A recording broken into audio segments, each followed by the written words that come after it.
Philip அப்படின்னு ஒரு அரசன் இருந்தான். அவன் என்ன பண்ணுவான், எல்லா நாடுகளையும் வெற்றி பெறணும் அப்படிங்கிறது தான் அவனோட ஒரே நோக்கம். அவன் நிறைய நாடுகள் மேலே படையெடுத்து போவான். படையெடுத்து அந்த படை தலைவர்களோட துணையோடு போய் வெற்றி பெறுவான். இந்த மாதிரி ஒரு 4 போருக்கு போகிறான்னு வச்சுக்கோங்களேன். ஒரு படைத்தலைவன் இருப்பான், தளபதி சொல்கிறோம்ல, அந்த மாதிரி ஒரு படைத்தலைவன் இருப்பான். ஒரு 4 போரில் போய் ஜெயிச்சுட்டு வந்தோடனே அந்த படைத்தலைவனை என்ன செய்வான், அவன் பதவியை விட்டு இறக்கி அவமானப்படுத்திடுவான்.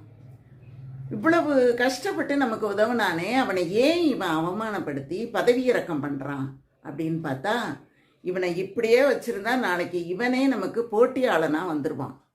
அப்போ அவனை வெல்வதுங்கிறது நமக்கு ரொம்ப கஷ்டம்.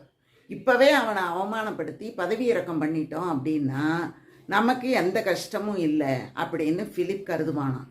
இந்த மாதிரி நிலை நமக்கு ஏற்பட்டால் நாம் மிக கவனமாக இருக்க வேண்டும்.